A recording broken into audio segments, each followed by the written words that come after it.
A news story from 1980. The unemployed security guard from Hawaii, who is accused of killing John Lennon, had saved up to go to New York and shoot him, a court was told last night.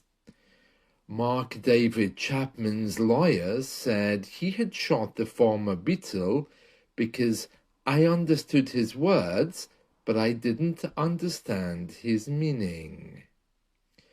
The shooting stunned people of all generations on both sides of the Atlantic. John Lennon's wife, Yoko Ono, who was with him when 5 bullets were pumped into his body, issued a statement signed by her and their son Sean, aged 5. There would be no funeral for the 40-year-old singer, she said.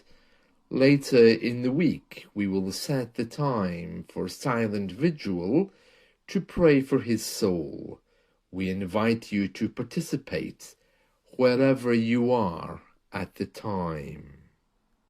Chapman, aged 25, was appointed a lawyer by the court, and at the lawyer's request, he was transferred to hospital for a psychiatric examination after being arraigned on a charge of second-degree murder.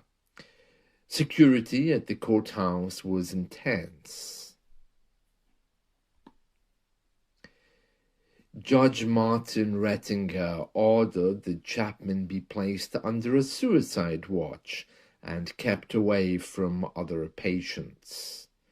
Mr. Adlerberg, his lawyer, said that Chapman had twice tried to kill himself. Chapman's wife in Honolulu refused to talk to anyone. The director of community relations at the hospital, where he had worked for several years, described him as a quiet, conscientious, good worker and well-liked. Sources said that for days he hung around the Dakota, the plush apartment building on 72nd Street and Central Park West, where John Lennon lived with his wife Yoko Ono and their son Sean. On Monday afternoon, when Lennon left his home, Chapman approached him asking for his autograph, and Lennon reportedly signed a record album for him. That evening at 10:30, when the Lennons returned from a recording session, Chapman was waiting outside the Dakota. As John Lennon walked into the building, Chapman called, "Hey, John." And it was then that he's said to have emptied his revolver into the singer's body. The news spread swiftly, stunning New York and the nation. All night, hundreds of mourners gathered in front of the Dakota, lighting candles, weeping, and chanting Beatles songs.